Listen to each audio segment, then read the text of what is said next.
조성만 박사의 개혁파 조직신학 서론 제17장 종교개혁의 역사적 의의와 시대적 사명. 조직신학 서론의 뒷부분은 기독교 윤리에 대한 아주 중요한 내용들이 소개가 되고 있습니다.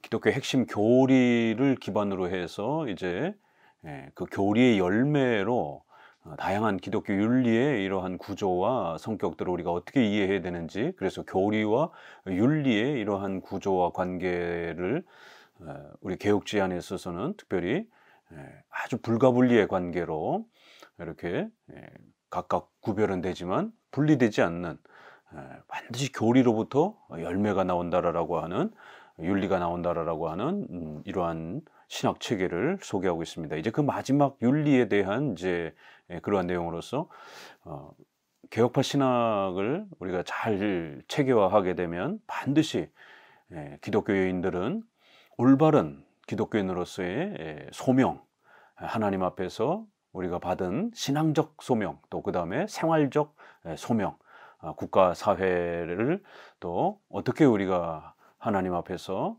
바르게 또 사용해야 하고, 또 그러한 생활 속에서 신자들의 윤리적 책임과 의무를 다하면서 또 어떻게 살아가야 되는 것인가, 이러한 신앙적 사명과 또 사회 윤리적 이러한 그 사명이 아주 중요한 마지막 이제 권면으로서 소개가 되고 있습니다. 반드시 우리 크리스찬들은 올바른 신앙과 올바른 이러한 신학의 체계를 잘 확립하게 되면 반드시 하나님 앞에서 받은 거룩한 신자로서의 이러한 신앙과 생활의 윤리에 대한 올바른 목표의식을 갖게 되고, 또 그러한 사명감을 가지고 부단히 하나님 앞에서 책임을 다하면서 살아가는 그러한 올바른 건강한 신앙의 실천의 또 이러한 자세들을 우리는 배우게 되고, 또 그렇게 또 실천하면서 살아가야 할 또 책임과 의무를 짊어지게 된다는 것을 조직신학의 서론에서 이제 마지막 내용으로 소개하고 있습니다. 16세기는 이제 제1절 종교개혁의 기본 개념, 종교개혁의 이러한 후손으로서 오늘 우리 개혁파 신자들과 교회들은 반드시 종교개혁의 그 의의와 또 그러한 가치, 또 중요성, 이런 부분들을 먼저 잘 이해할 필요가 있습니다. 종교개혁이란 말은 기독교 개혁이라고 말해야 한다. 개혁, 리포메이션이라는 말은 갱신, 리뉴얼이라는 것을 의미하는 것이 아니다. 개혁과 갱신은 전혀 다른 의미입니다. 갱신이라는 말은 주로 자유주의 현대신학자들이 주로 즐겨 씁니다. 갱신이라는 말은 본래의 것과는 상관없이 어떤 모양으로든지 새롭게 되는 것을 의미하며, 이렇게 본래의 그 형태와 형식은 관심이 없는 거예요. 계속해서 새로운 것들을 만들어내는 그러한, 이걸 진보라고 생각하고 더 계속적으로 발전시켜서 새로운 뭔가를 만들어내야 된다. 이거를 리뉴얼, 갱신이라고 말을 하는 겁니다. 새로운 것들을 끊임없이 교회가 만들어내서 그거를 교회 앞에 내놓고 또 그걸 사회에 내놓으면 그것이 진정한 올바른 개혁의 이러한 그 의미 아니겠느냐 이러면서 갱신을 많이 부르짖습니다. 그러나 개혁이라는 말은 본래의 모습을 회복하는 것을 의미합니다. 바로 종교 개혁의 그러한 그 모습을 오늘 우리 종교개혁 후손들이 그거를 계승, 보존, 발전하는 것이지, 종교개혁의 이러한 중요한 신학적 체계는 무시하고 오늘 우리에게 필요한 그러한 예배적, 교회적 이러한 형태로 실용주의적 목적 속에서 이렇게 마구잡이로 만들어내는 게 아닙니다. 또 종교개혁은 바로 예수님과 사도들이 가르쳤던 그 사도적 신학, 바로 성경이 소개하고 있는 그 성경의 핵심적 원래의 폼, 성경의 핵심적 그러한 기독교의 내용들을 그거를 회복하려고 하는, 그래서 우리가 리폼드라고 말하는 겁니다. 다시 되돌아간다라는 것이죠. 뭘로요? 폼, 원래의 그 성경의 기독교적 본질의 그 가치로 계속해서 이렇게 회복해 가려고 하는, 그래서 우리가 리폼드 처치를 개혁파 교회라 이렇게 표현을 하기도 하는 겁니다. 자, 이런 면에서 이제 우리는 종교 개혁이라고 말을 하는 거고 또 개혁파 교회라고 하는 겁니다. 하나님의 말씀으로 채우고 성경을 해석하는 일과 신조를 작성하는 일로서 성경적 믿음의 일치를 도모하며 경건한 삶을 훈련하는 모습을 갖추는 일이다. 이것이 바로 종교 개혁의 근본 정신이요 토대가 되는 겁니다. 루터의 기본적 개혁 기본 이념의 요지는 첫째, 성경만이 절대 권위를 가지며, 둘째로 믿음으로 말미암아 구원을 얻으며, 셋째로 만인이 제사장 권위로 하나님과 직접적으로 교통할 수 있다는 것이다. 그리고 기독 개혁자들의 공통한 이념은 첫째로 성경으로 돌아가자, 둘째로 신앙으로 돌아가자, 셋째로 초대교회 모습으로 돌아가자라는 것이다. 이렇게 루터 그리고 또 그 이후에 루터의 이러한 내용을 바르게 더 계승하면서 발전시킨 칼빈의 이러한 또 종교개혁의 이런 모든 원리가 바로 이러한 내용으로 핵심적으로 모아질 수 있다는 것입니다. 이건 바로 중세 시대의 로마 가톨릭의 그러한 잘못된 신앙의 예배의 이러한 부패들, 또 생활의 윤리의 국가사회의 이러한 또 부패들, 이런 것을 바르게 개혁하고자 했던 것입니다. 16세기의 기독교 개혁 운동의 강력한 자극제가 된 것은 이제 문예 부흥 운동이었다. 그래서 이제 16세기로 들어오게 되면 이제 문예 부흥 운동이 일어나면서 이러한 철학이라든가 또 이러한 학문을 소중하게 여기는 이제 그러한 운동들이 일어납니다. 과거에는 미신적인 로마 가톨릭의 그러한 미신적이고 샤머니즘적인 막 성수 뿌리고 귀신 내쫓고 뭐 이런 온갖 미신들이 팽배한 이러한 시대였던 것입니다. 그런데 사회적으로도 학문을 사랑하고 공부하고 이성적 판단을 중요하게 여기는 이제 이러한 그 문예부흥 운동이 일어나면서 일정 부분 또 종교 개혁에 또 이렇게 영향을 또 주기도 했습니다. 그래서 성경을 읽고 또 성경을 또 이렇게 잘 공부하려고 애를 쓰는 이제 이런 분위기가 형성이 된 거죠. 그렇지만 일부분의 영향이지 우리 종교 개혁은 종교 개혁만의 또 독특한 그러한 가치가 있습니다. 기독교 개혁운동은 인문주의 문예부흥운동과는 그 성격이 근본적으로 다른 것이다. 그들의 개혁 정신은 성경을 전적으로 믿는 성경신앙에 입각하여 참된 기독교의 본래의 모습을 회복하려는 것이었다. 즉 하나님 중심의 신앙의 기독교회의 본래의 모습을 회복하자는 것이었다. 그것은 또한 오늘날 인본주의적 차원의 급진주의적 기독교 갱신운동과도 본질적으로 다른 것이다. 그래서 학문을 이렇게 사랑하는 이제 이런 문예부 운동의 일부분은 이제 이렇게 또 영향을 받지만 우리 종교개혁 운동은 성경을 사랑하고 성경에 집중하면서 성경대로 신앙을 회복하고 성경대로 살아가려고 하는 윤리의 이러한 회복운동에 초점이 맞춰져 있는 것입니다.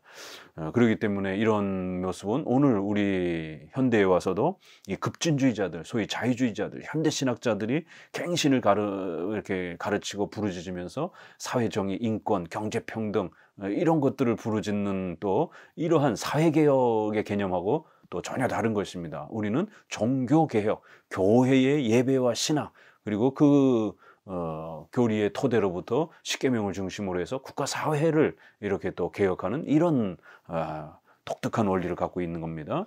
제2절 칼빈주의적 종교개혁의 역사적 이 세계사를 살펴보면 근대 세계를 변화시킨 두 개의 큰 사조는 문예부흥 운동과 종교개혁 운동이었다. 그런데 칼빈주의적 개혁 운동은 기독교회라고 하는 종교 세계뿐만 아니라 인류 문화 전반에 걸쳐서 인류가 살아나가야 할 방향과 그 방법을 깨우쳐 주었다.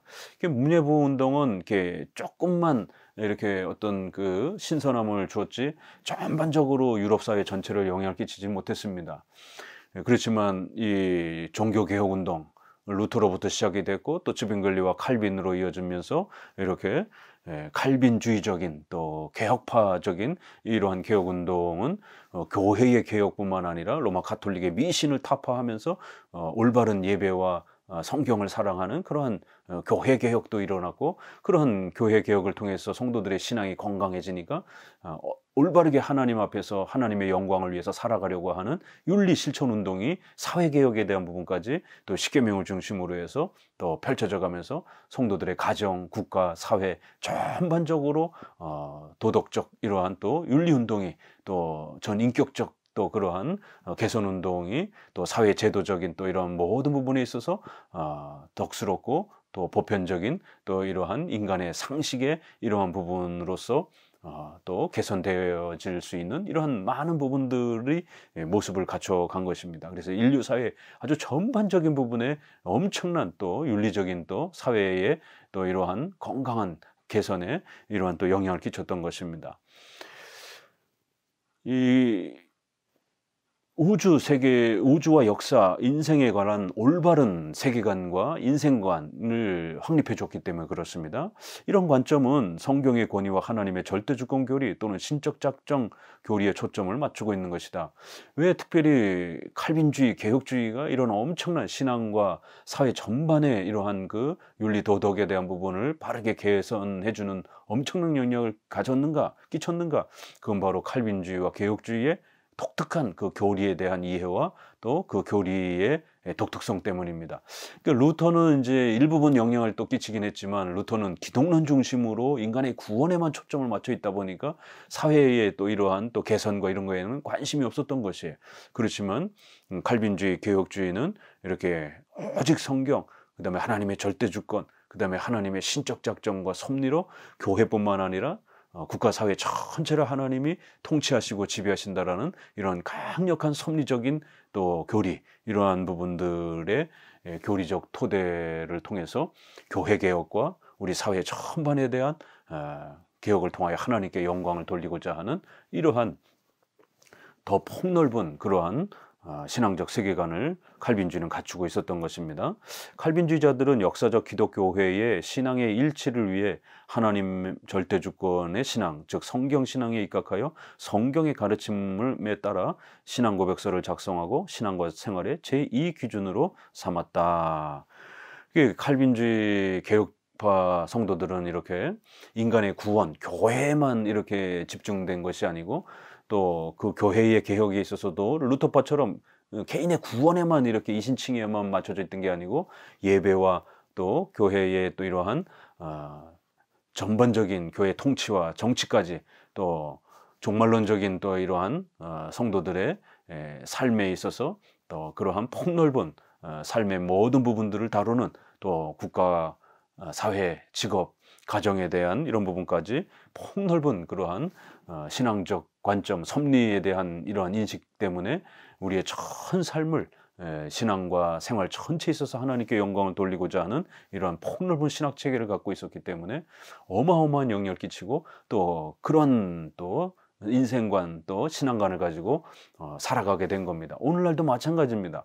오늘날도 경건주의라든가 신비주의, 은사주의는 루터파처럼 오직 신앙의 변화에만 이렇게 초점을 맞추지만 또 자유주의는 이 사회정의나 이러한 사회 개선에만 초점을 맞추지만 우리 칼빈주의는 교회와 신앙, 그다음에 국가 사회의 우리의 윤리에 대한 문제, 이 모든 부분들을 하나님께 영광을 돌리기 위해서 전 포괄적으로 그렇게 또 소명을 갖고 이렇게 살아가고자 하는 그러한 신앙관과 세계관을 갖습니다. 그러다 보니까 균형을 이루면서도 아주 건강하게 이렇게 칼빈주의 개혁파 성도들은 그렇게 살아가는 것입니다.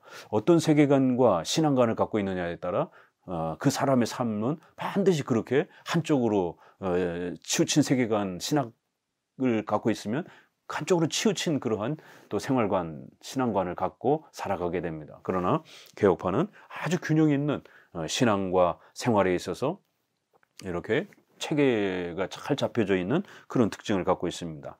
바로 칼빈주의자들은 이러한 핵심 교리들을 또 지속적으로 훈련시키기 위해서 신앙 고백서라고 하는 이러한 신앙과 생활의 제2 기준으로서 신조와 교리문답을 작성하고 그 신조와 교리문답 안에는 신앙에 대한 부분이 한 부분, 또 윤리와 또 생활에 대한 부분이 한 부분, 십계명을 중심으로 해서 그래서 이 두 체계를 칭의와 성화, 또 신앙과 윤리 이렇게 해서 아주 강력하게 성도들에게 성경을 바르게 공부할 수 있도록 훈련시켰고, 그러한 이해가 성경을 통해서 잘 자리 잡으니까 실제 생활과 삶의 실천에 있어서도 그렇게 신앙과 교회의 이러한 또 모습, 그 다음에 국가 사회 속에서 살아가야 될 윤리에 대한 올바른 자세가 아주 탄탄하게 이렇게 구축이 되게 된 것입니다. 칼빈의 기독교 강의 설명해 보게 되면, 나는 칼빈주의가 역사적 기독교회의 정통을 계승하여 나아갈 수 있는 가장 큰 역사적 의의를 무엇보다도 먼저 우수한 신앙고백서의 작성에서 찾고 싶다. 칼빈주의 신학체계는 공동적 신앙고백서에 입각하여 있고, 그 신앙고백서는 성경의 가르침을 체계화하였다.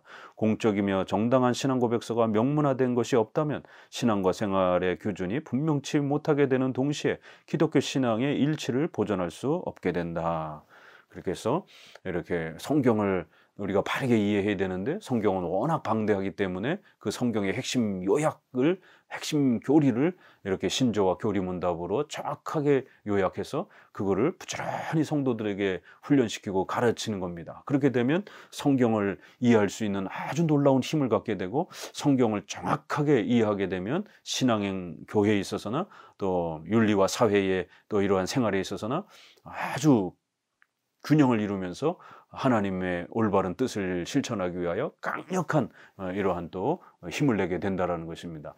그렇기 때문에 신앙고백서를 잘 체계적으로 작성한다는 것은 성경을 정확하게 배울 수 있는 이러한 보조수단으로서의 제2기준의 역할을 신조가 하기 때문에, 제1기준인 성경을 그 어떤 교파보다도 더 잘 이해하고 정확하게 이해할 수 있는 힘을 길러준다는 것입니다. 그렇기 때문에 오늘날 신조를 등한시하고 무시하는 이러한 경건주의 계열의 이런 많은 교파들은 바로 신앙에 힘이 없는 겁니다. 왜요? 성경을 정확하게 이해하지를 못하기 때문에 성도들의 그러한 올바른 강력한 이러한 신앙적 힘을 세워주지 못하는 것입니다. 그렇지만 우리 개혁주의는 신조라고 하는 이러한 올바른 성경에 대한 체계를 요약적으로 잘 갖고 있고, 그걸 훈련시켜서 성경으로 아주 깊이 있게 들어가도록 도와주고 훈련시켜주기 때문에 성도들이 성경을 아주 강력하게 붙잡을 수 있는 어마어마한 신앙의 토대와 힘을 마련해 주는 겁니다. 신앙고백서라는 체계적인 내용이 없다면 중구난방으로 저마다 성경적이라고 하는 데에는 결국 혼란이 있을 뿐이다. 이 같은 의미에서 바로 우리 개혁파, 개혁주의, 칼빈주의 신학의 특징은 신앙고백서의 학적 성명이라고 하는 것이다. 신앙고백서를 설명하는 그러한 학문적 설명을 하는 그러한 특징을 우리 개혁파 신학의 특징이다라고 할 수 있는 겁니다. 초직 신학도 바로 이 신앙고백서, 웨스트민스터 신앙고백에 기초해서 그 내용이 무엇인지를 좀 더 풍성하게 설명해주는 신학적 이러한 그 역할이 바로 조직신학의 역할인 것입니다. 이렇게 성경, 신조, 그 다음에 조직신학, 성도들에게는 성경, 신조, 신앙, 이러한 구조와 체계를 갖고 있는 것입니다. 자유주의자들, 경건주의자들은 그냥 성경에서 다이렉트로 신학, 이렇게 두 구조만 갖고 있는 겁니다. 그러다 보니까 자기들 멋대로 자기 주관적으로 별의별 소리를 다, 별의별 해석을 다 끄집어내는 것이에요. 그게 맞다는 거를 객관적으로 검증을 할 수가 없는 것입니다. 이 신조가 탄탄하게 이렇게 중간에 그 역할을 해주지 않는다라면 수십 수만 가지 해석이 나올 텐데, 그 중에 누구께 맞는 건지를 감히 누가 결정하겠습니까? 그거를 저마다 다 자기께 옳다라고 그럴 텐데. 자, 그래서 우리 개혁파는 이렇게 신조를 중심으로 해서 성경을 아주 정확하게 이해하고 또 깨닫고 배울 수 있는 그런 토대를 마련해 줬고, 성경을 정확하게 이해하게 되면 신앙과 삶의 윤리에 있어서 어마어마한 힘을 발휘하는 또 그러한 또 길을 얻게 되는 것입니다. 역사적 관점에서 루터파와 개혁파를 비교해 보면 종교개혁 운동이 루터로부터 시작되었지만 칼빈의 신학 사상이 보다 체계적이며 그의 개혁 운동이 보다 철저했다는 것이 정설로 되어 있다.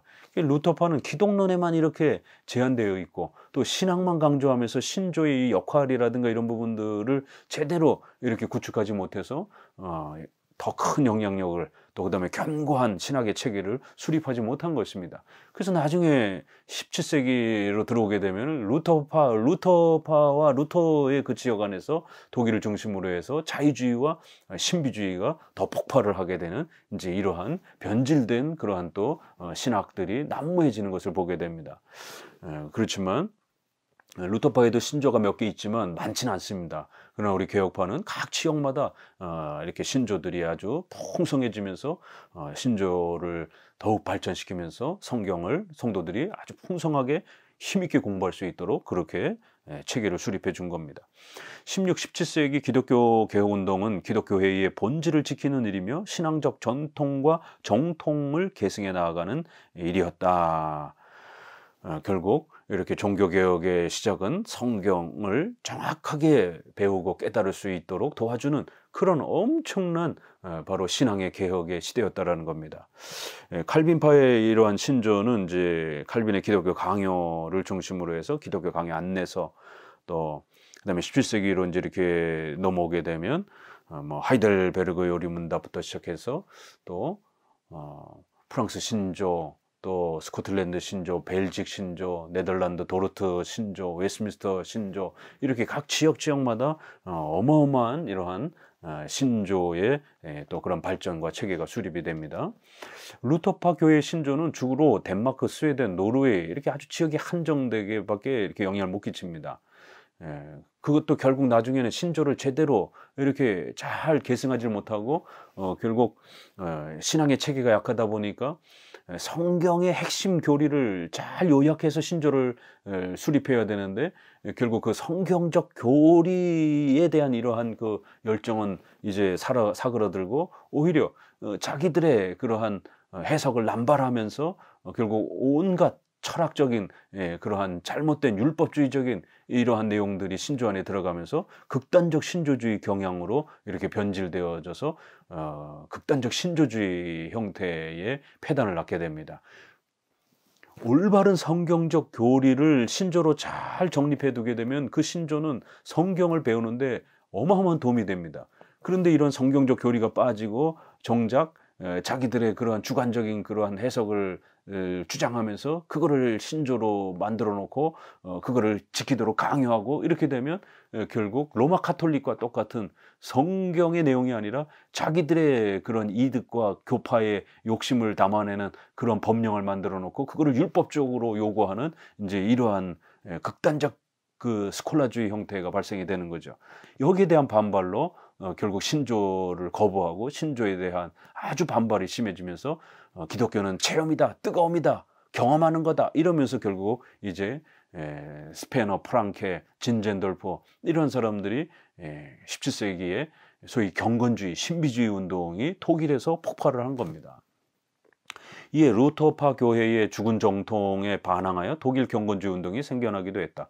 독일 경건주의 운동은 사실 영국의 청교도 운동의 영향에 의하여 생긴 것이었으나 그것은 생활 위주의 기독교 현실주의에 기울어진 독일적 경건주의에 머무르고 말았다. 근대 자유주의 기독교 신학을 생산해내는데 한몫을 했다. 결국 독일의 이러한 또 운동은 더 나아가서 이제 후대 19세기, 20세기 가서는 자유주의가 또 탄생이 되는 이런 생활의 개혁으로 또 지나치게 시작은 이렇게 뜨거움, 체험, 신비 체험 이런 걸로 이제 이렇게 시작이 되면서 후대로 가게 되면은 생활의 개혁 쪽에 더 초점을 맞추면서 사회정의, 인권, 이런 경제 이런 쪽에 이제 이렇게 목소리를 내면서 18세기로 넘어오게 되면 벨하우젠부터 시작해서 수많은 성경 비평론자들이 결국 자유주의 5대 문파라라고 하는 종교사학파, 전승사학파, 편집사학파, 양식사학파, 구속사학파 이런 사람들이 주로 독일의 신학자들을 중심으로 해서 폭발적으로 이제 그렇게 또 자유주의 신학이 태동이 되는 겁니다. 신학의 체계가 약하니까 루터파의 이러한 약점이 결국 오늘날 경건주의와 오순절파, 자유주의가 태동하는데 영향을 끼치는 겁니다. 한편 칼빈주의적 개혁운동은 유럽의 근대 세계를 변화시키는 데 토대가 되었을 뿐만 아니라 전 세계를 변화시키는 데 밑거름이 되었다. 칼빈주의는 16, 17세기는 이제 칼빈을 중심으로 해서 제네바, 또 쯔빙글리, 불링거를 통해서는 스위스를 중심으로, 또 네덜란드를 중심으로 해서도 아주 중요한 레이든 신학교라든가 또 이런 부분들이 중심이 되고요. 이제 존 낙스가 또 스코틀랜드로 들어가서 또 장로교를 체계화시키고, 영국에는 또 웨스트민스터 신앙고비 만들어질 정도로 이렇게 유럽이 16세기, 17세기 아주 이 개혁파 신학을 체계화하는 그러한 놀라운 모습을 봅니다. 그리고 이제 19세기부터 20세기로 넘어가서는 이제 카이퍼, 바빙크, 3대 칼빈주의자라고 하는 워필드, 이제 이런 분들이 중심이 되면서 또 칼빈주의 신학의 체계가 더 견고하게 또 이렇게 발전을 하고요. 미국으로 넘어가서는 이제 프린스턴 신학교, 구 프린스턴 신학교인 아키발드 알렉산더, 그다음에 핫짓, 또 이쪽 남장로교회 계열 쪽으로는 토넬이라든가 또 이런 댐니 이런 분들, 그다음에 이제 북장로교회에는 또 워필드, 메이첸, 또 웨스트민스터 신학교에서는 메이첸, 벤틸 이런 부분들, 또 칼빈 신학교에서는 벌콥 이런 분들, 그다음에 이제 그분들에게서 배운 한국의 이제 박형룡, 박윤선, 그다음에 조선만 박사, 이제 이런 분들이 이렇게 개혁파 신학을 계승하는 하나의 계보, 하나의 족보가 형성이 되는 겁니다. 이게 개혁파 신학의 역사적 노선입니다.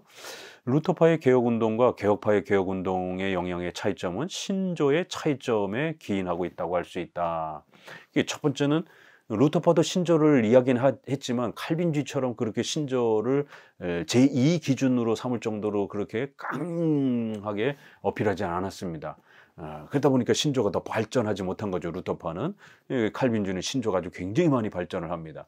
이런 루터파의 특징은 나중에 존 오웬과 토마스 굿인으로 시작이 되는 영국의 청교도들도 비슷합니다. 그래서 청교도들도 사실은 루터파의 이런 또 영향을 받는 거예요.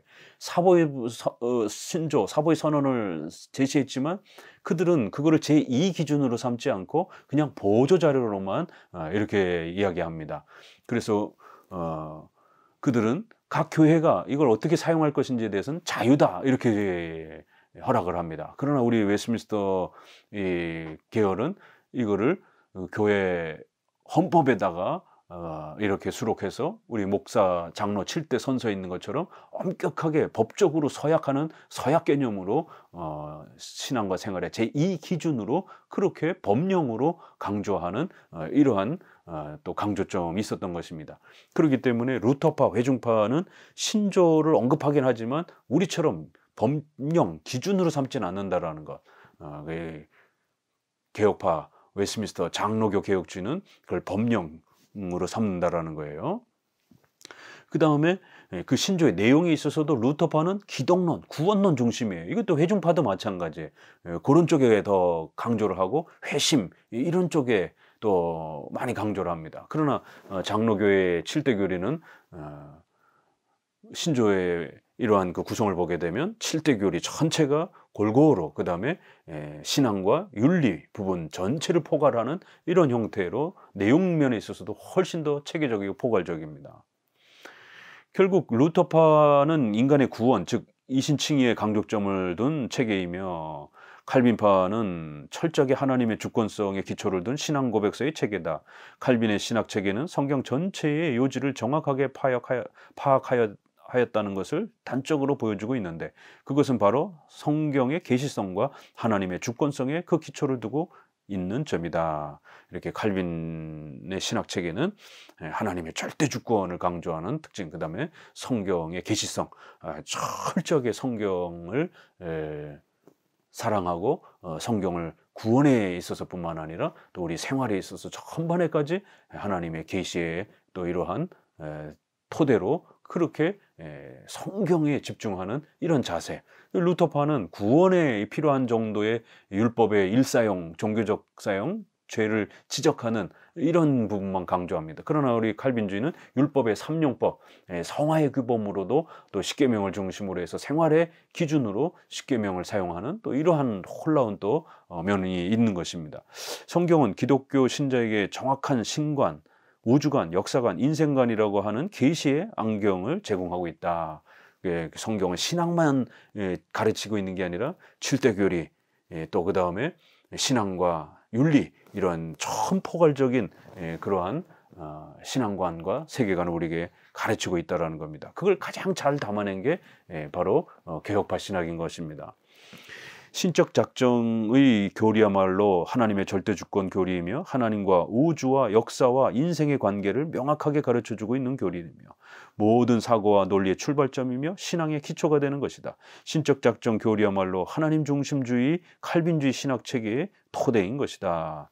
이렇게 루터파는 인간의 구원, 이 신칭이 여기에 신학의 출발을 두지만 우리 장로교 개혁주의는 신적 작정, 삼일체 하나님의 절대주권적인 뜻, 여기에 토대를 두면서 출발을 하는 차이점이 있습니다.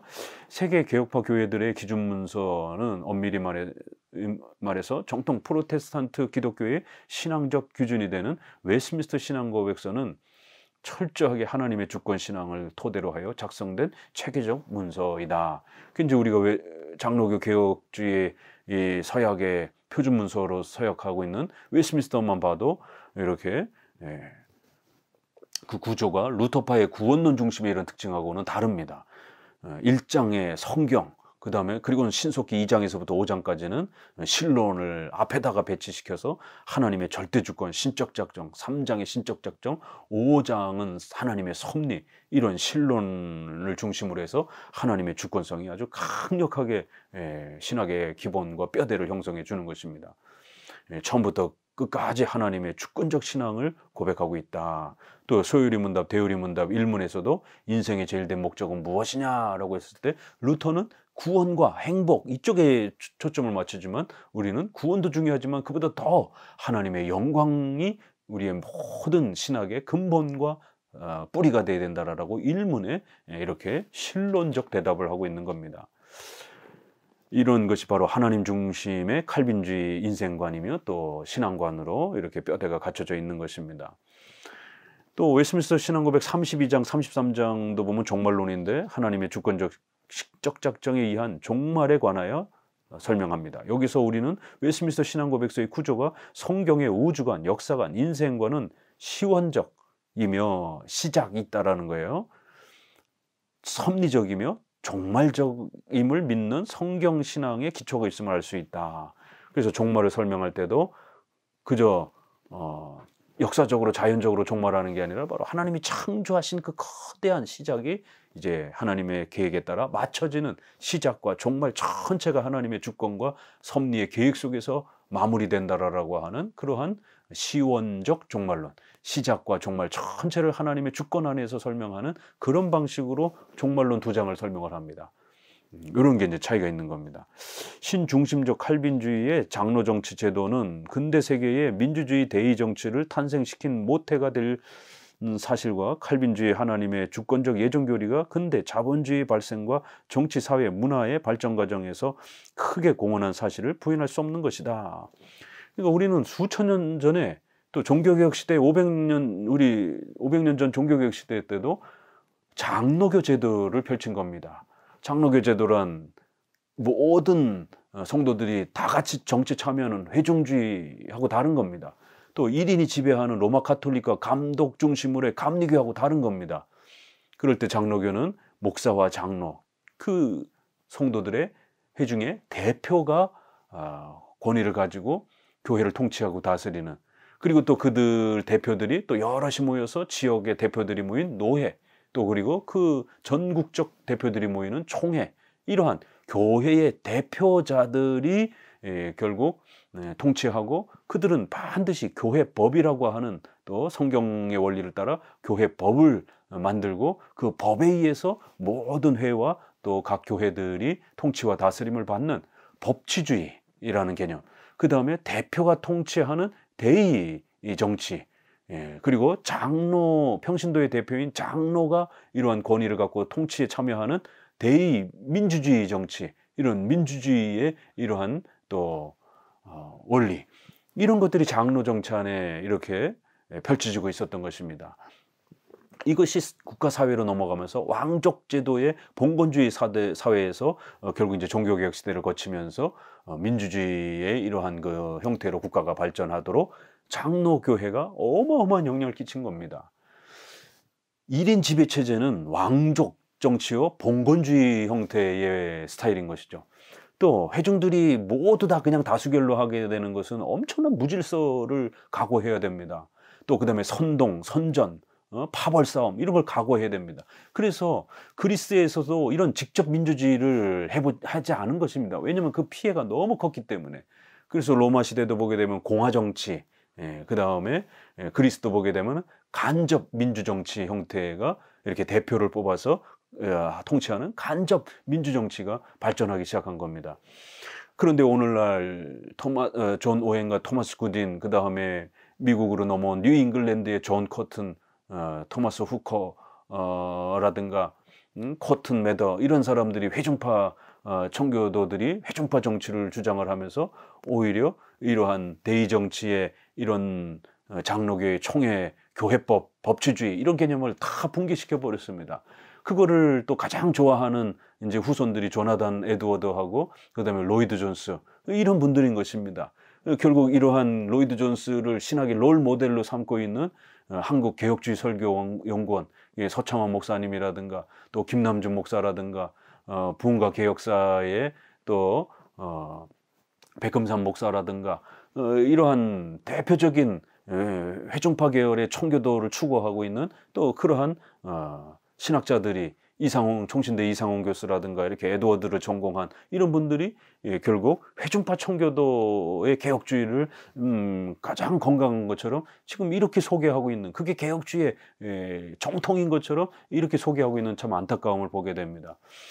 그것은 회중파 개혁주의지 정통 개혁주의가 아닙니다. 정통 개혁주의는 어거스틴과 칼빈과 웨스트민스터 계열을 잇는, 그리고 앞서서 족보에 소개되었던 바로 굿프린스턴과 웨스트민스터 계열로 이어지는 겁니다. 여기 어디에 존 오웬이라든가 이렇게 로이드 존스라든가 이렇게 이어지는 내용이 단어가 어디 있습니까? 계보에 족보에 들어오지 않는 것입니다. 서로 역사적 계보가 서로 다릅니다. 그래서 이렇게 장로 정치를 잘 발전시켜서 국가 사회까지 대의 정치, 민주주의, 법치주의, 공화주의, 그 다음에 권력이 한쪽으로 치우치게 되면 반드시 타락할 위험이 있기 때문에 삼권 분립을 시켜주는 공화정 제도의 이러한 원리, 벌써 우리 장로 제도에는 단계별로 회의체가 어느 한 회가 그 권위를 독점하지 못하도록 당회, 또 당회를 견제하는 노회, 또 노회를 견제하는 총회, 이렇게 삼심제도 형태로 서로 견제하게 되는 이런 견제 원리, 공화정의 원리가 장로 정치에는 벌써 이렇게 펼쳐지는 겁니다. 또 그 다음에 예정교리와 이런 하나님의 절대 주권, 그 다음에 섭리의 이런 강력한 이러한 그 신관들이 성도들의 정치, 사회, 문화 전반에 영향을 끼치는, 특별히 자본주의의 이러한 아주 중요한 또 발전, 자유시장 경제 원리라고 하는 이러한 아주 중요한 오늘 우리 시대의 또 먹고 사는 문제와 관련해서 2000년 역사에 있어서 왕족제도보다 봉건사회보다 그래도 지금 현대의 자본주의의 자유시장 경제 형태가 많은 사람들에게 훨씬 더 안락한 삶을, 안정된 삶을 보장해주고 발전시켜주고 있는 겁니다. 여기에 대한 반발로 사회주의, 공산주의가 등장을 했지만 오히려 이 이데올로기는 사람들을 더 가난하게 만드는, 봉건주의보다도 시대보다 더 가난하게 만드는 이런 폐단들이 있는 겁니다. 그래서 막스 베버와 같은 이러한 그 철학자도 프로테스탄트와 자본주의의 이러한 영향이라고 하는 유명한 그 책을 써내서, 비록 우리 쪽의 그러한 사람은 아닙니다. 오히려 사회주의 계열의 사람인데 오히려 그의 눈에 봐서도 이런 프로테스탄트, 특별히 장로교 개혁주의의 이러한 독특한 신관, 또 그들의 이런 십계명과 관련된 경제관, 이런 것들이 현대 자본주의가 발전하는 데 있어서 지대한 영향을 주었다라고 이렇게 또 학문적으로 평가하는 또 논문이 있을 정도로 칼빈주의는 이렇게 어마어마한 삶에 또 국가 사회에 전반에 영향을 끼칩니다. 루터파, 경건주의, 회중파에 빠지게 되면, 오순절파와 같은 은사주의에 빠지게 되면 신앙에만 이렇게 편향되는 그런 현상이 나타납니다. 그러나 칼빈주의, 개혁주의를, 장로교 개혁주의를 배우게 되면 교회와 신앙, 가정과 국가 윤리에 대한 아주 균형 잡힌 그런 건강한 신앙과 삶을 발전시켜 갈 수 있게 되는 겁니다. 일본의 기독교 강요 번역자인 나카야마 이 사각기라고 하는 분이 유명한 말을 했죠. 칼빈주의는 유럽을 구원하였다. 그것은 또 세계를 구원하지 않으면 안 된다. 진실로 세계의 장래는 칼빈주의 하나님께 달려있다. 얼마나 멋있는 말입니까? 이제 다른 교파가 보게 되면 이 말은 굉장히 독선적인 말처럼 보여져서 굉장히 이렇게 비판받을 수도 있습니다. 그렇지만 이 칼빈주의, 개혁주의가 왜 다른 어떤 교파보다도 훨씬 더 우수하고 뛰어나는가에 대한 아주 정확한 설명인 것입니다. 칼빈주의 하나님이 유럽을 구원한 겁니다. 알미니안주의 하나님, 또 로마 카톨릭적인 그러한 신관을 가지고는 신앙에만 편중되고 그 신앙도 아주 부실한 형태의 이러한 또 신앙관을 갖고 있는 이러한 신관을 가지고는 성도들이 신앙의 구원의 확신도 잃어버리고 생활의 이러한 또 올바른 도덕성도 또 형성시켜주지 못합니다.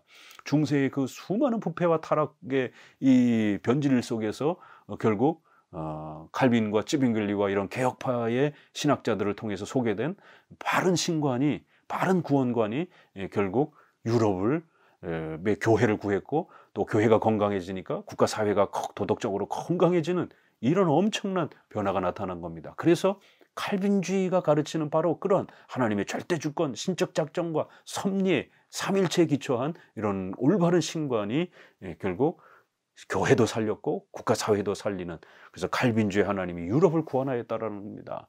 이런 혼합주의적인 신인 협력주의적인 신관 가지고는 신앙도 세우지 못하고 국가 윤리의 이러한 건강한 도덕적 개선도 세울 수 없다라는 겁니다. 이건 오늘날도 마찬가지예요. 진실로 세계의 장래는 이런 알미니안주의적인 오순절파 은사주의적인 떼굴떼굴 굴르고 이런 신앙관 가지고는 신앙도 제대로 세우지 못하고 윤리 실천의 생활에 있어서도 엉망이 되는 겁니다.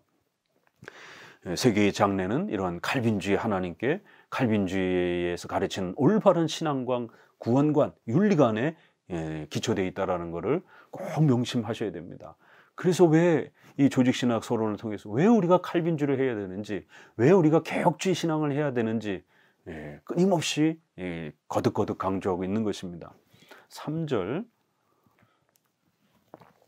역사적 기독교의 신앙과 신학적 전통.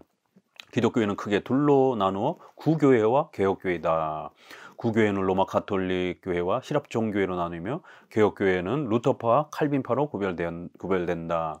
이제 마지막 이 요약에 있어서는 왜 칼빈주의 개혁파 신앙이 가장 훌륭한지, 또 역사적으로 어거스틴과 또 루터와 칼빈으로 이어지면서 또 웨스트민스터로 이어지는 그 가장 건강한 기독교를 역사적으로 가장 잘 계승한 역사성, 또 거기에 공교회가 고백한 초대교회 신조들, 또 16, 17세기 신조들, 이런 부분들이 가장 성경을 정확하게 설명한 그런 신조들을 정확하게 체계화시켰다라는 겁니다. 그런 객관성의, 성경을 바르게 볼 수 있는 객관성에 있어서 바로 이런 개혁파 신앙이 가장 훌륭한 이유를 다시 한번 그러한 또 이런 역사성을 통해서 또 이렇게 한번 설명해 보고자 하는 것입니다.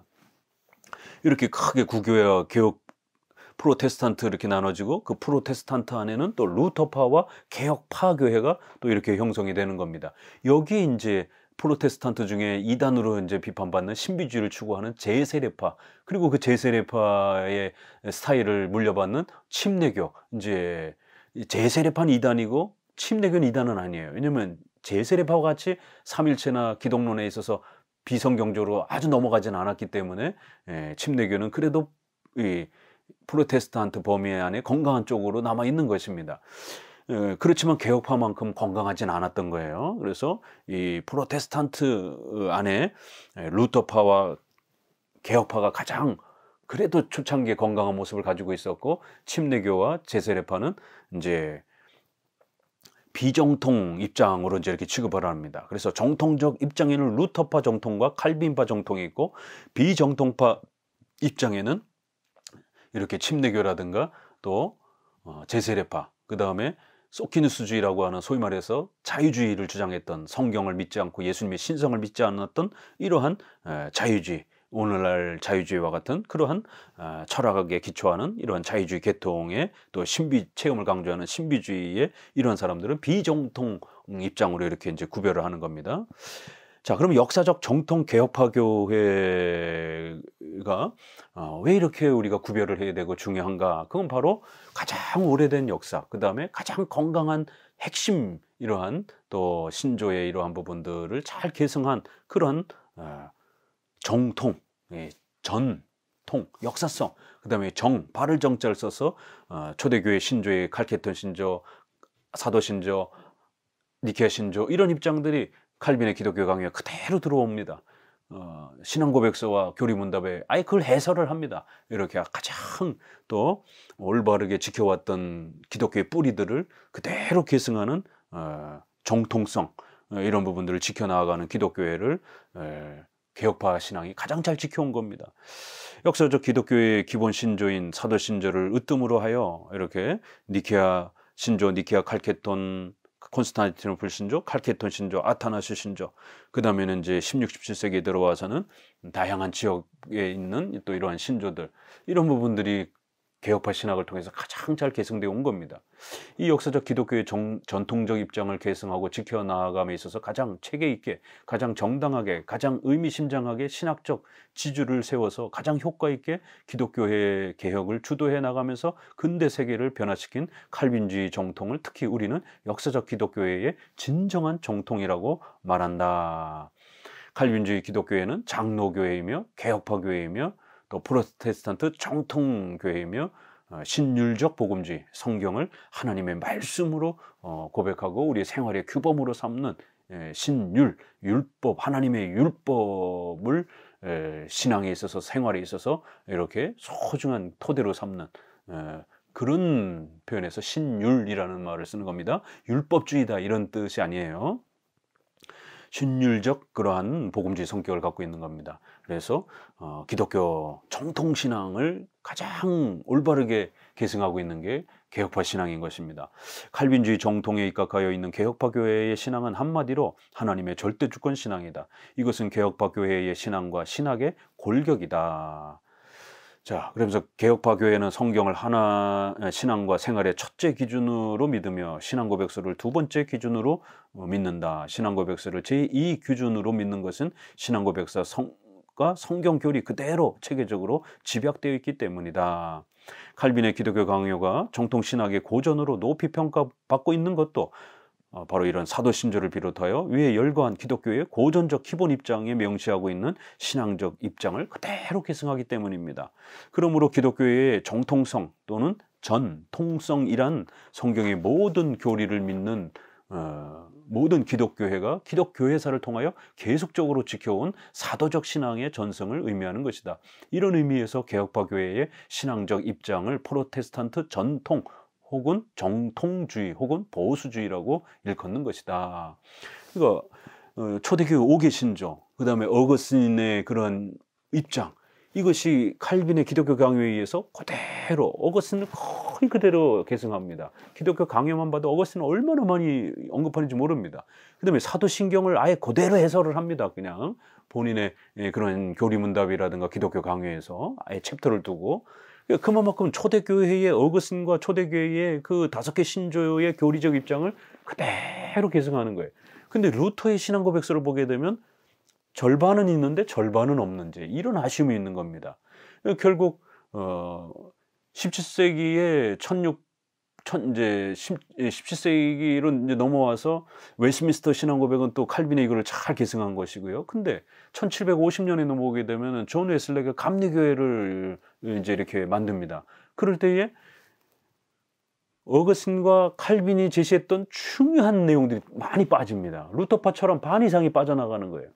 왜냐하면 신론에 있어서 예정론 감리교 안 가르칩니다. 제거했습니다. 사도신조에 있어서도 지옥에 내려가시고 라고 하는 이신칭과 관련해서 이 중요한 문장도 빼버렸습니다. 성경에 문자적으로 직접적으로 없다라는 이유 때문에. 우리는 성경의 이러한 추론적인 내용을 통해서 삼일체, 유아세례 이런 단어가 없음에도 불구하고 그런 교리가 분명히 나오기 때문에 얼마든지 추론적 이러한 형태로도 교리를 우리가 구성할 수 있다라고 성경 해석의 원리로 제시하는 겁니다. 문자도 분명히 중요하지만 또 문자의 그런 문맥의 이러한 부분의 흐름을 따라서 아주 중요한 교리들이 나오기 때문에 그렇습니다. 그러니까 이렇게 중요한 100% 초대교회로부터 칼빈에게 계승되었던 그 중요한 내용들, 또 장로 정치 이런 것도 다 빼버리고 결국 감독주의로 바꿔버렸습니다. 예배에 있어서도 우리는 규정적 예배 원리라고 하는 성경이 명령하는 그 예배를 지킨다, 이러한 예배 원리가 있는데 감리교는 그런 예배 너무 고리타분하다, 따분하다, 그리고는 그걸 제거해버리고 실용주의적인 예배관으로 바꿔버립니다. 그래서 설교도 강의 설교가 아니라 제목 설교로 짧게 하고, 찬송도 시편 찬송이 아니라 뜨거운 그런 형태를 표현할 수 있는 그러한 비트와 이런 것들이 굉장히 빠르고 높고 나는 이러한 형태로 리듬을 바꿔버립니다. 이렇게 감리교에 있어서는 지난 1600년 동안 계승해왔던 이 중요한 신앙적 교리의 또 교회적 질서의 중요한 면들을 많이 없애버립니다. 그러기 때문에 문제가 있다라는 거예요. 그리고 또 후대로 넘어가면 로이드 존스도 장로 정치를 갖다가 아주 비성경적이요, 로마 카톨릭과 같은 교권주의라고 비판을 합니다. 그렇기 때문에 로이드 존스의 이러한 신학에 문제점이 있는 겁니다. 물론 로이드 존스는 일부분 또 훌륭한 면도 있지만 온전히 다 계승을 못하는 거예요, 사도적 신앙을. 그런 면에서 많은 교파들이, 어떤 교파는 절반, 어떤 교파는 30%밖에 못 갖고 있고, 오순절파 같은 경우는 정말 이단에만 비판 안 받았지 아주 샤머니즘적이고 저급한 그런 신앙으로 겨우 예수님만 믿는 정도의 요 10% 정도만 갖고 있는, 요것도 인정 안 했다면 바로 이단으로 정죄될 만한데 그런 아주 수준 낮은 이런 모습도 있는 거예요. 그래서 개혁파 신앙이 특별히 회중파 청교도 개혁주의가 아니라 장로교 개혁주의 형태가 역사적 이러한 정통 신앙이라는 겁니다. 사도적 신앙을 가장 잘 계승하고 종교개혁의 또 이러한 칼빈과 쯔빙글로 이어지는 개혁파 신앙을 가장 잘 계승한 것이 바로 장로교 개혁주의 신앙이다라는 겁니다. 그러므로 개혁파 교회의 신학은 성경에서 신조로, 신조에서 신학으로, 신학에서 다시 성경으로 돌아가야 하는 원칙을 갖고 있다. 이렇게 성경, 신조, 신학, 세 구조로 신학의 체계를, 구조를 잡는 겁니다. 그러나 자유주의, 경건주의, 회중파는 신조를 제2 기준으로 삼지 않기 때문에 성경에서 신앙, 신학으로 바로 넘어가는 겁니다. 두 구조입니다. 우리 개혁파는 3구조입니다. 신학의 체계가 이렇게 차이가 있는 겁니다.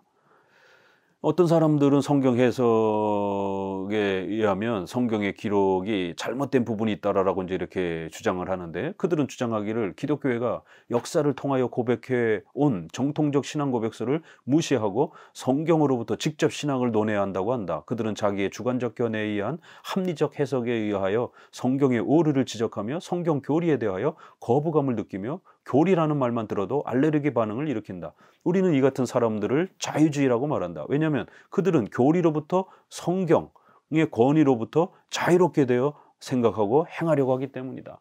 그래서 자유주의자들은 말 그대로 자유인 거예요. 성경으로부터, 신조로부터 자유하는 겁니다. 또 경건주의, 체험, 오순절파들도 역시 성경을 읽고 자기가 바로 느끼고 체험하는 게 제일 중요하다라고 이렇게 말하면서 신조를, 교리를 거부하는 이런 형태입니다. 자, 그럴 때 회중파는 사보이 신조, 캠브리지 신조 이런 거를 선언은 하긴 합니다.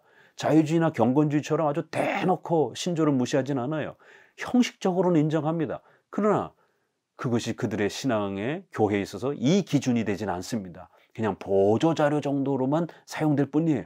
그래서 저들도 신조를 무시하고 쉽게 생각하는, 법으로 생각하지 않는, 그냥 자유롭게 그냥 사용해도 되고 안 해도 되는 이런 개념에서 결국 회중파 청교도들도 목숨을 걸고 신조를 제2 기준으로 우리 장로교처럼 이렇게 강조하지 않는 모습에서 결국 이렇게 교리, 신조라는 말만 들어도 알레르기 반응을 보이는 아주 극단적 무시자들, 은근히 또 무시하는 또 이런 회중파 청교도들 다 결국 신조를 무시하는 이러한 신학 체계를 갖고 있기 때문에 건강하지 못한 겁니다. 왜요? 그렇게 되면 성경으로 제대로 돌아가지를 못하는 겁니다. 자기 주관적인 해석에 빠져가지고 결국 계속 함몰되기 때문에 성경의 객관적인 내용으로 올바른 해석과 내용으로 들어가지를 못하는 겁니다. 자유주의자들은 기독교의 정통성이나 순수성을 무시하고 변질시키고 있기 때문에 구태여 기독교의 본질을 고집해야 할 필요성은 없다고 주장한다. 그러나 개혁파 신학은 어디까지나 기독교의 본질과 정통성을 지켜나가는 일에 올바른 성경적 관점을 제시하고 있다. 제4절, 현실 세계에 대한 성경적 진단과 전망. 오늘날 이제 이러한 신학계, 신앙계, 교회는 아주 시대적 양상에 따라 혼돈, 혼탁, 혼미의 이 늪 속에 점점 빠져들었다라고 이렇게 조 박사는 진단합니다. 특별히 신학계와 신앙계는 미로와 같으며 역사적 기독교의 정통성은 퇴색하여 어떤 것이 참된 기독교이며 참된 종교인지 분간하기 심히 어려운 복잡하고도 거대한 풍속도가 그려지고 있는 것이다. 기독교인지 종교인지 세속인지 도무지 분간하기 어려운 현실이 되어버린 지 이미 오래다. 보통 신자로서는 무엇이 진짜 기독교의 모습인지 도무지 알 수 없게 되어버렸다. 이 대형 교회들은 기업의 이런 마케팅과 같은 그런 모습으로 전부 다 변질돼 버렸습니다. 목사가 자기 교회 신자를 모릅니다. 10,000명씩이나 되니 그 신자들 이름 하나하나 불러가면서 기도나 할 수 있겠습니까? 10,000명 이름도 외울 수가 없습니다. 목사 얼굴도 제대로 보지도 못하고 상담도 한번 하기가 어렵습니다. 기업이 돼 버렸습니다. 또 신비주의라든가 이런 데들은 온갖 샤머니즘적인 미신적인 그런 체험에 빠져가지고 아주 몰상식하고 비상식적인 그런 모습으로 살아갑니다. 또 자유주의 교회의 이러한 사람들은 동성애 또 이런 것들을 인권이라 주장을 하면서 온갖 사회적인 도덕적 비도덕적이고 아주 윤리 파괴적인 그러한 반사회적인 이러한 행동들을 오히려 자기들은 사회정의라고 인권이라고 부르짖으면서 그렇게 사회를 혼탁시키고 있습니다. 바로 이런 진보적 성향의 NCCK의 이런 연합, WCC의 이런 종교 혼합의 영향, 타 종교에도 구원이 있다라고 포천시 주장하는 WCC와 이 NCCK의 한국의 90% 이상의 교단이 다 가입되어 있습니다. 합동, 고신, 합신, 제가 속한 대신 이런 보수적 장로교회만이 WCC 반대, WEA 반대, 여자 목사 반대 이런 입장을 아주 강력하게 갖고 있는 것입니다. 또 사회주의, 공산주의 반대 이런 부분에서 또 자유시장 경제와 자유 대한민국과 또 한미일 동맹과 관련된 우리 생활과 관련해 있어서는 또 이렇게 자유민주주의 대한민국의 이러한 체제를 또 강력하게 주장을 하는 이런 입장입니다. 이쪽은 오히려 신앙에 있어서도 윤리에 있어서도 아주 진보적인 이런 입장을 나타내고 또 사회주의적인 또 이러한 세계관과 정치관을 또 갖고 있기도 합니다. 성도들 입장에서는 도대체 어떤 교회가 참된 교회고 어떤 교단이 참된 교단인지 참 분간하기 어려운 시대입니다. 그렇기 때문에 더더욱 정신 바짝 차리고 이제 우리 성도들이나 목사들도 그렇고 개혁파 신학을 해야 됩니다. 보수적 개혁파 신학을 선택하시고 그것을 자기 것으로 삼기 위해서 몸부림치면서 목숨을 걸고 연구하고 공부하셔야 됩니다. 진리의 문제입니다. 죽고 사는 문제입니다. 전능하신 소요리 문답에 있는 것처럼 살아계시고 참되신 유일하신 한 분 하나님만이 계시는 겁니다. 기독교에서 말하는 오직 하나님만 계시는 거예요. 사도행전 4장에 있는 것처럼 오직 예수 그리스도 외에는 구원 얻을 만한 다른 이름을 우리에게 준 적이 없습니다. 오직 내가 길이요 진리요 생명이라고 예수님 말씀하신 것처럼 오직 예수님으로만 구원받는 이게 기독교의 절대 진리인 겁니다. 이걸 잃어버리게 되면 그건 기독교가 아닙니다. 이걸 가르치는, 이걸 지켜가는 그러한 신학을 선택해야 되고 그런 교단과 교회와 목회자를 선택하셔야 되는 겁니다. 미래 세대는 더욱더 전통적인 것을 경시하고 무시하게 된 것으로 예측한다. 교부 시대의 이런 신조, 종교개혁 시대의 이런 신조 다 무시하고 실용주의적인 이런 형태로 변질돼 버린 겁니다. 기독교 급진 신학은 이미 기독교의 세속화와 토착화와 종교다원주의 혹은 종교혼합주의로 결국 나아가고 있다. 세속적 향락주의 문화는 인류 역사를 통하여 종교를 타락하게 하여 비참하게 만들었으며 더욱더 심각하게 흉하게 만들어가고 있는 것이다. 이미 종교계는 인본주의의 극치를 줄다름치고 있는 형편에 와 있다. 교회의 이러한 비교회의 모습은 사치와 향락과 방종과 허영과 황금 만능적 상업주의, 물량주의, 집단주의의 물량적 소유욕의 혈안이 되어 무익하고도 악한 경쟁을 일삼는 경쟁주의 등에서 쉽게 찾아볼 수 있다. 인류의 역사에 인본주의 물결은 하나님을 대적하는 일만을 곧잘 꾸며오면서 언제나 허울 좋은 미명에, 즉 사회정의, 세계평화, 인류의 행복이라는 명목으로 어느 시대 어느 곳에서도 인간을 기만하고 하나님을 대적하여 왔다. 지금 WCC도 십자총회가 2013년에 자유, 생명, 평화 이런 거 주장하면서 사회정의, 인권, 경제평등 이런 걸 주장, 이게 사회주의자들이 주장했던 표어입니다. 이게 그게 그대로 신학 안으로도 기독교 안으로도 들어와 가지고 결국 모든 종교가 평화롭게 그렇게 함께 연합하면서 살자라고 이렇게 떠들면서 종교 혼합주의를 표방합니다. 온갖 세계기구와 선교단체와 그 밖에 온갖 그룹 운동과 각종 집회를 통하여 볼 수 있는 인간의 장난들, 교권 쟁탈과 헤게모니 쟁탈을 둘러싼 비리와 불법 행위들, 집단 이기주의의 무의미한 독점력, 온갖 세속적 욕망을 충족시키기 위한 종교 지도자들의 무자비한 수단과 방법, 이 모든 인본주의 행각은 정신세계를 오염시키는 주역이 되었다. 그렇기 때문에 교회를 선택하는 세 가지와 관련해서 항상 제가 말씀드리는 게, 첫 번째, WCC, WEA에 가입된 그런 교단에서 계시다라면 신속히 나오셔야 됩니다. 예수 그리스도 외에도 구원이 있다라고, 하나님 외에도 다른 신이 있다라고 버젓이 주장하는 것이 WCC입니다. 첫 번째, 그 교회가, 교단이 WCC에 가입됐다라면 30년, 50년, 평생을 그 교회 신앙생활 했더라도 떠나셔야 됩니다. 왜냐하면 교회는 친목단체가 아닌 거예요. 죽고 사는 진리의 문제가 진리의 문제를 추구하는 것입니다. 나와 자식들이 평생 신앙생활을 해야 되는 영혼의 구원의 문제가 달린 것이 교회이기 때문에 정으로 다닌 게 아닙니다. WCC 가입됐다면 반드시 나와야 됩니다. 두 번째, 신사도 운동, 방언하고 예언하고 귀신 내쫓고 떼굴떼굴 굴르고 이렇게 온갖 미신적인 샤머니즘적인 종교 체험을 강조하는 신비주의, 은사주의, 이런 교회라면 반드시 나오셔야 됩니다. 사람을 완전히 동물화시킵니다. 이성적이고 합리적인 이러한 도덕적이고 인격적인 이러한 생활 못하게 만듭니다. 오직 그런 극단적 체험만 강조하면서 반사회적, 반국가적, 반이성적, 반의료적인 이러한 모습으로 살아가게 만듭니다. 코로나 시절 때 보시지 않았습니까? 뭐 똥물을 타서 먹이고 뭐 카드를 만들어 가지고 그렇게 기도해서 능력을 발휘하는 카드다 이러면서 온갖 미신적 행위들을 이 신사도 운동하는 교회들이 그렇게 사회에다가 무리를 일으키면서 온갖 욕을 다 먹는 이런 사태가 벌어졌습니다. 신비주의이기 때문에 그런 거예요. 마지막에는 좌파 이러한 교회에서는 반드시 나오기 바랍니다. 최근에 윤석열 대통령 탄핵 사건과 관련해서 공산주의 사회주의에 물든 이 목회자들이 교회가 얼마나 많은지를 다시 한번 깨닫게 됩니다. 친중국 또 북한을 옹호하는 이러한 사회주의를 옹호하는 이러한 좌파 목사들이 너무너무 많습니다. 사회주의, 공산주의는 유물론입니다. 신이 없다라고 주장하는, 물질이 최고다라고 주장하는 유물론주의자입니다. 절대로 기독교하고 함께 갈 수가 없습니다. 철학적으로 사회주의를 강력하게 표방하는 그러한 정치가들이 있습니다. 그런 아주 악독한 자유주의 이러한 또 목사들이 있습니다. 남북 통일을 구원이라 주장하고 이 사회 개선을 구원이라고 주장하는 해방신학, 민중신학, 여성신학, 흑인신학, 큐어신학 이런 걸 주장하는 아주 악한 좌파 계열의 목사들이 있고요.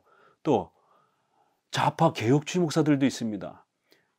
사회주의에 물든 이 완전 자유주의자들과 같은 그런 좌파 목사들은 아닌데 모르고 사회정의나 가난한 사람들에 대한 구제라든가 이런 것에 대해서 잘못 함몰이 되어 가지고 결국 이 사회주의를 옹호하는, 자기 스스로도 모르는 거죠. 자기가 주장하는 가난한 자들에 대한 정의에 대한 이런 목소리를 냈던 것이 사회주의와 이러한 좌파 세계관을, 자유주의 세계관을 자기가 가지고 있다라고 하는, 그걸 주장하고 있는 이런 자기 자신의 모습을 이분들은 모르는 거예요. 알고 하는 아주 악독한 좌파 자유주의 목사들 있고, 어리석게 구제와 가난한 자들에 대한 잘못된 동정심 때문에 결국 모르고 좌파 세계관에 빠져 있는 이런 또 좌파 개혁주의 목사들도 있습니다. 알고 했나 모르고 했나 참여하는 건 똑같은 겁니다. 좌파 이러한 교회에 있어서는 반드시 나오셔야 됩니다. 왜냐하면 이런 좌파 정치관과 이러한 그 사회주의 세계관은 우리 삶에 전반적으로 영향을 끼치기 때문에 무서운 이러한 그 세계관을 형성합니다. 결국 개혁파 신학은 우주관, 역사관, 세계관, 인생관, 신앙관 이런 모든 부분을 체계화시킨다고 하지 않았습니까? 그런 것처럼 정치도 어마어마한 힘이 있기 때문에 인생관, 세계관, 또 교회관 이 영향을 끼칩니다. 결국 좌파 세계관은 동성애법, 낙태법, 또 그다음에 포괄적 차별금지법 이거 끊임없이 주장하지 않습니까? 교회의 자유를 폐쇄하는, 예배의 자유와 신앙의 자유를 폐쇄하는 이런 무시무시한 법들을 좌파 정치가들이 만들고 있는데, 그거를 좌파 목사들이 끊임없이 그들을 지지하면서 좌파적 세계관을 펼쳐내고 있는 거예요. 같이 어우러지게 되는 겁니다, 이게. 그래서 세 번째로는 좌파 교회나 좌파 목사로부터 반드시 떠나셔야 됩니다. 여러분의 삶 전체가 붕괴가 됩니다. 신앙도 붕괴가 되는 건 물론이고, 결국 우리는 성경의 디모데전서 3장에 있는 것처럼 내가 이것을 알라 말세에 고통하는 때가 이르리니, 종말론적 현상을 성경은 거듭거듭 경고합니다. 에베소서 6장에서는 전신갑주를 입으라라고 이렇게 설명하는데요. 하나님의 전신갑주란 한마디로 하나님의 말씀으로 무장하는 것을 의미합니다. 기독교 신자들의 싸움은 혈과 육의 싸움이 아니라 영적 싸움입니다. 이게 세계관 싸움인 겁니다. 지금 대한민국은 대통령 탄핵으로 인해서 사회주의와 자유민주주의라고 하는 이런 체제 전쟁이 일어나고, 또 목사들은 좌파 목사와 우파 목사로 나눠져서 신학의 또 이 싸움이 벌어지고 있는 것입니다. 영적 싸움의 현장인 겁니다. 그렇기 때문에 전신갑주로 우리 자신을 잘 무장하라는 것은 하나님의 말씀으로 잘 무장하라는 것이고, 하나님의 말씀으로 잘 무장하기 위해서는 개혁파 신앙, 신조를 소중하게 법으로서 강조하는, 제2 기준으로 강조하는 이러한 개혁파 신학으로 무장되어야만이 성경으로 전신갑주를 입을 수 있습니다. 웨스트민스터 신앙고백서 1장 4항에도 우리는 성경의 권위를 믿고 그 권위에 복종해야 한다. 바로 이렇게 성경만이 하나님 말씀이며, 성경이야말로 모든 시대의 불의와 불법을 막을 수 있는 최대의 무기이기 때문에 그렇습니다. 그리고 이 성경을 가장 잘 배우기 위해서는 바로 신조와 교리문답을 법으로 존중하고 강조하고 지키는 이러한 장로교의 신조에 대한 또 그러한 체계를 갖춰야 되는 겁니다. 기독교 신자는 오직 하나님의 진리의 말씀으로 무장하고 믿음이라고 하는 방패를 가져야만 현세를 극복할 수 있게 되는 것이다. 이 세상을 극복하고 선도하는 길은 오직 성경의 가르침에 따라 교육을 바로 시행하는 도리밖에는 다른 길이 없다. 모든 시대에 무엇보다도 우선돼야 하는 것은 바른 기독교 교육을 시행하는 일이다. 올바른 기독교 교육을 통해서만 올바른 신앙 확립과 올바른 삶이 가능하기 때문에 그렇습니다. 성경을 바르게 이해하기 위해서는 이렇게 기독교 교육, 바로 신조와 교리문답을 통해서 성경을 배우기 위해서 강력한 기독교 교육을 실시해 줘야 되는 겁니다. 그래야 성경을 정확하게 이해하게 되고, 성경으로 무장하게 되면 이런 잘못된 하나님을 대적하는 이런 모든 거센 공격들을 막아낼 수 있는 것입니다. 제5절, 칼빈주의 시대적 사명. 칼빈주의는 하나님의 주권적 신앙을 기초로 하는 철저한 하나님 중심 사상을 의미한다. 하나님은 하나님 중심 사상을 가진 하나님의 사람들에게 사명을 부여하셨다. 이에 칼빈주의자들은 세계사적 맥락에서 시대적 사명을 수행하여야만 한다. 첫째는 진정한 성경신앙 확립이며, 둘째는 진정한 성경적 기독교 유실론 확립, 강력한 신관을 확립해라는 거예요. 셋째는 하나님 중심의 진정한 교회 건설이요, 넷째는 하나님 중심의 문화 건설이다. 이 각각을 살펴보면은요, 1항 성경신앙의 확립. 성경신학 확립의 시대적 사명은 그 무엇보다도 중차대한 사명이다. 이 사명은 신학적 사명이다. 객관적 기준이나 표준이 없는 무기준, 무표준은 결국 힘을 잃게 되는 겁니다. 오직 성경을 목숨 걸고 지키는 이 신학만이 모든 걸 이길 수 있습니다. 벤틸의 글에 있어서 성경으로 방어하고 성경으로 싸워야 된다라고 하는 이제 이런 그의 유명한 글이 있습니다. 성경 이외에 인간의 사상에서 기독교 신앙의 방어를 위한 변증의 증거와 논증을 제시하는 것이 아니고 철저히 하나님의 계시 진리인 성경에서 출발하여 성경에서 논증과 논거의 근거를 찾아내어야 한다고 주장하는 것입니다. 이항 진정한 성경적 기독교 유실론 확립, 유실론이라고 하는 것은 신관을 말하는 거예요.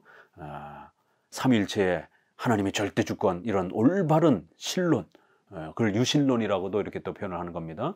진정한 성경적 기독교의 가장 근본적 문제는 진정한 성경적 유실론 확립이다. 다시 말해서 진정한 하나님 중심의 신앙을 확립하는 일이다. 인간 중심적, 구원론 중심적이 되면 안 됩니다. 하나님 중심적, 신중심적 이게 돼야 됩니다. 이것은 역사적 칼빈주의 정통 기독교회가 지켜온 하나님의 절대 주권의 진리를 믿는 성경신앙을 계승하여 지켜나가는 일이다. 이 자유주의 계열을 보게 되면 유대교 형태의 아버지 중심의 이런 형태, 또 그리스도 기독론 중심의 또 이런 바르트, 또 자유주의, 또 성령 중심주의의 오순절파 이런 부분들, 또 비신화와 사회복음, 이러한 하나님의 선교, 이런 기독교 세속화를 주장하는 자유주의, 또 해방신학, 민중신학, 여성신학, 이런 종교다원주의, 혼합주의를 주장하는 이런 형태, 이런 형태는 안 됩니다. 또 자유주의자들이 주장하는 이런 상황윤리, 인간의 사랑만 강조하면서 인간의 이러한 모든 부분들을 기준으로 삼으려고 하는 이런 형태, 이게 다 잘못된 것이죠. 한편 또 비기독교적 신비주의 운동을 활발하게 전개하고 있는 사람들은 토속 종교를 모방하여 무속적 기독교를 만들고 말았다. 이 오순절 신비주의 운동이죠. 오순절파 교단을 말하는 것이죠. 이 신유의 기적, 또 뭐 이러한 여러 가지 축기, 뭐 예언, 이런 거 방언, 이런 거 강조합니다.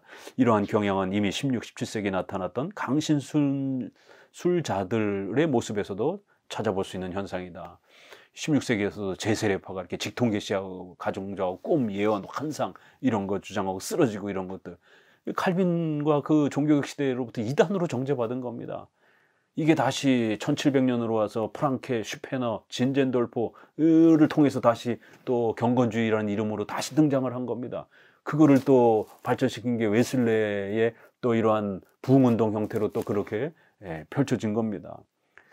이 외에도 신정통주의, 바르트 계열의 이러한 또 경향의 사람들은 정통주의 신학의 용어를 사용하면서도 정통적 교리를 변질시켜 새롭게 해석하는 또 이런 입장을 갖고 있습니다. 앞에서 많이 또 이렇게 언급했습니다. 그래서 기독론 중심으로 이렇게 또 펼치는 방식. 루터파도 조금 그래도 자유주의는 아니지만 루터파도 이신칭을 중심한 기독론 중심의 이런 형태를 갖고 있습니다. 이게 다 편향되고 또 잘못되고 한쪽으로 치우쳐져 있는 겁니다. 그 어느 시대든지 가장 시급한 일은 성경적 기독교 유실론적 신앙을 확립하는 일이다. 즉 하나님 중심 신학, 즉 하나님 주권 사상을 확립하는 일이다. 삼일체 중심, 하나님 중심, 신론 중심인 겁니다. 온통 인간학이 판을 치고 있는 세상은 확실히 역사적 기독교 유실론의 큰 위협이 아닐 수 없다. 사망, 하나님 중심의 진정한 교회 건설. 우리에게 주어진 또 하나의 사명은 참된 기독교회를 세워나가는 일이다. 오늘날 이 시대는 참된 기독교회, 즉 역사적 정통적 입장에 있는 하나님 중심의 복음주의 교회를 찾아보기 어려운 시대다. 건강한 성경적 교회를 어떻게 수립해 갈 것인가, 특별히 예배 부분에 있어서 규정적 원리를 지켜가려고 하는 이러한 교회, 예배의 성경적 그런 규정 원리를 그대로 지켜가는 거예요.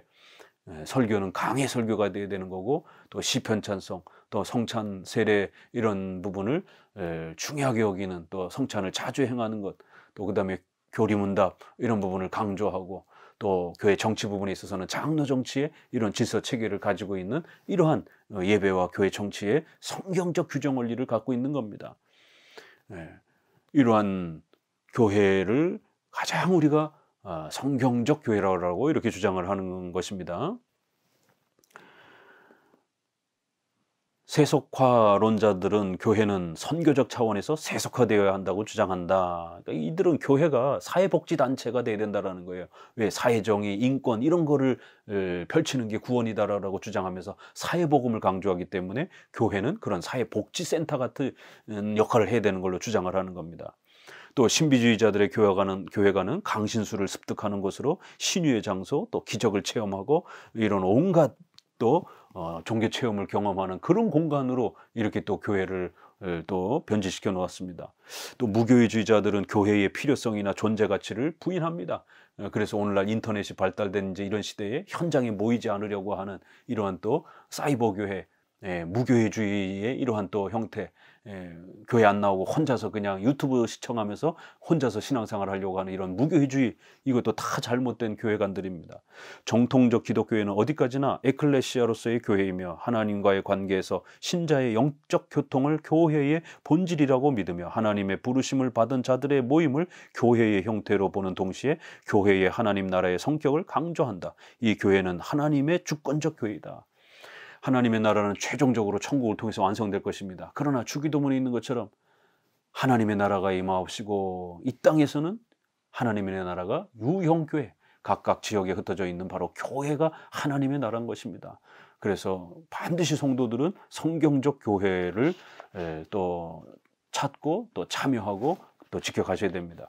진정한 기독교회는 하나님 중심의 하나님의 나라로서 하나님의 은혜의 수단으로서의 교회이며 하나님의 말씀이 바로 가르쳐져야 하며 예배와 성례전이 바로 실행되어야 하며 신자의 바른 신앙생활을 위하여 훈련, 바로 권징의 이런 또 장로정 지질서들이 잘 시행되어야만 한다. 이 교회의 모습은 매우 다양하게 나타난다. 때로는 전투적인 교회의 모습을 가지고 있으며 영적 싸움을 하면서 특별히 이런 정치의 혼란에 있어서 또 교회가 반드시 정치적 목소리를 내면서 교회의 자유를 지켜내기 위해서 포괄적 차별금지법과 같은 이런 부분 강력하게 저항하기 위해서 목소리를 내야 되는 겁니다. 중립에 있으면 안 됩니다. 교회는 전투하는 교회입니다. 또 때로는 하늘의 승리의 교회와 일치되어 있으며 생명적 유기체로서의 가시적이면서 하늘의 불가시적 교회의 모형으로서 하나님 나라의 성질을 가지고 있다. 마태복음 16장에 보면 내가 이 반석 위에 내 교회를 세울 것이다. 예수님의 교회를 세울 거라는 거예요. 어디에다가요? 반석. 로마 가톨릭은 이 반석을 베드로라라고 교황이다라고 이렇게 해석을 한 거고 우리 장로교는 신앙 고백을 말한 겁니다. 베드로의 신앙 고백. 그렇기 때문에 이렇게 교회관이 다른 겁니다. 우리는 올바르게 신앙 고백을 한 사람들이 모여서 교회를 형성하는 겁니다. 예수님께서 베드로에게 약속하신 것으로서 새로운 약속의 교회상과 교회의 하나님 나라의 성격을 가르치신 장면이다. 이것은 하나님의 나라와 교회는 본질상 같다는 의미이다. 이 땅 위에 하나님 중심의 진정한 교회를 건설하는 일은 하나님께서 통치하시는 하나님 나라를 건설하는 것이다. 이사야 6장 11절에 있는 13절에 기록된 말씀은 한 시대의 변혁과 그 시대의 유전자, 남은 자들에 관한 하나님의 예언이다. 거룩한 씨가 이 땅의 그루터기다, 이런 표현이죠. 이 말씀은 한 시대가 가고 한 시대가 오는 가운데 사람들은 점점 더 하나님으로부터 멀어져만 가고 하나님의 진노의 채찍은 더하여질 것이지만 결국 하나님의 거룩한 백성의 씨는 남게 될 것임을 가르쳐주고 있다. 진정한 기독교회를 건설하는 일은 어느 시대든지 그 시대의 거룩한 씨, 즉 하나님의 남은 자들의 몫이다. 오늘날도 들을 게 있는 자들은 이런 개혁파 신앙, 강해 설교, 교리 설교를 듣는 겁니다. 개혁파 신학의 이 소중한 내용들을 즐거워하면서 감사하면서 감격해하면서 듣는 그런 성도들이 남아있는 겁니다. 그런 목사들이 또 이렇게 남아있는 것이에요. 이 남은 자 사상에 대한 강력한 사명의식을 가지시라는 것입니다. 기독교의 역사적 정통성을 지키는 일은 기독교회의 진리를 지키는 일이다.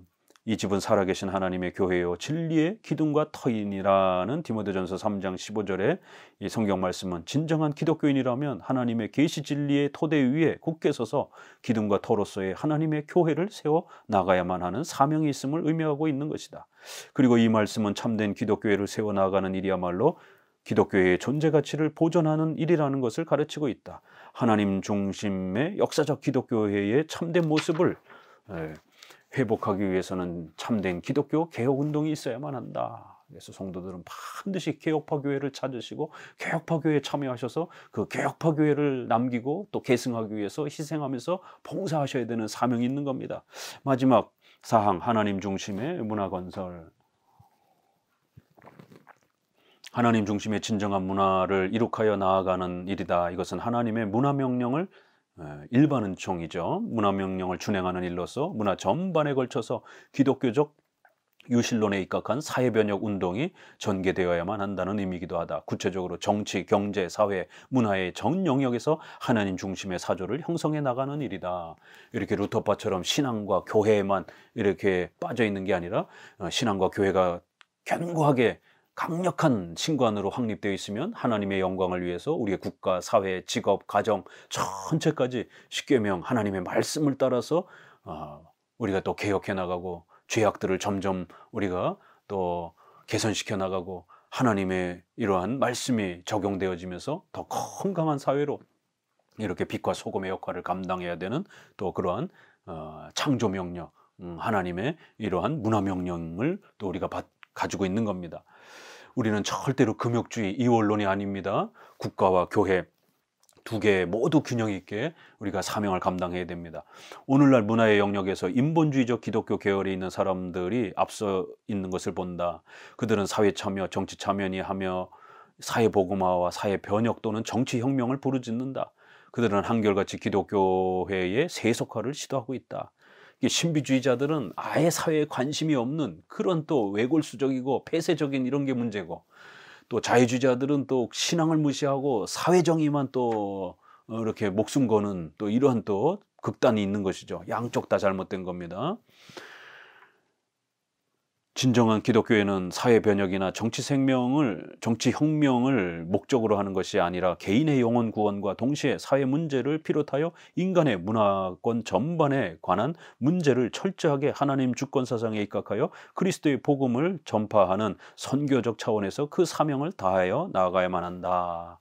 이렇게 올바른 신앙에 기초해서 그 토대가 잘 구축되면 거기서 십계명을 기준을 따라서 우리 사회의 이런 모든 전반에 우리가 하나님의 뜻을 실천하면서 빛과 소금의 역할을 하는 이러한 신앙으로부터 기독교 윤리의 이러한 실천과 변화인 것이지, 이 두 개가 섞인다든가 또 분리된다든가 이러면 안 된다라는 겁니다. 반드시 올바른 교리와 신앙으로부터 사회 윤리와 또 변화를 이렇게 또 실천해가는 균형을 갖춰야 된다는 것입니다.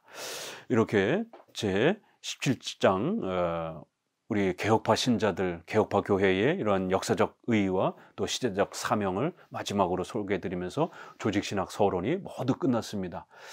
순서를 신론에서부터 시작했기 때문에 종말론까지 끝내고 그 다음에 마지막으로 서론이 이렇게 소개되었습니다. 지난 3, 4년 동안 많은 분량을 이렇게 소개했습니다. 지금까지 함께 청취해 주셔서 정말 감사합니다. 한 번만 청취하지 마시고 두 번 이렇게 정도 청취하면 더 풍성하게 이해할 수 있고, 적어도 목회자들, 교육자들은 3번 정도 이 조직신학을 잘 청취해야만이 그 중요한 뼈대와 내용들을 아주 암기할 정도로 깊이 있게 또 공부하실 수 있습니다. 바빙크, 볼콥 외국에서는 이것이 기준이 되는 거고, 우리나라에서는 박형룡, 조성만, 이것이 개혁파 조직신학의 4대 교과서입니다. 그리고는 이제 기독교 강요 이렇게 이제 기준이 되는 것입니다. 3번에서 5번 이렇게 반복적으로 열심히 공부해야만이 이 개혁파 신학의 체계와 뼈대를 완벽하게 내 것으로 삼을 수 있고, 그것이 아주 뼛속에 깊이 새겨지게 되면 성경이라고 하는 이러한 훌륭한 우리의 신앙과 생활의 일기준인 하나님의 말씀 우리가 정확하게 해석하고 또 실천의 적용점을, 방향성을 바르게 또 이렇게 적용할 수 있는 힘을 갖추게 됩니다. 조직신학 그동안 함께 해주셔서 감사를 드립니다.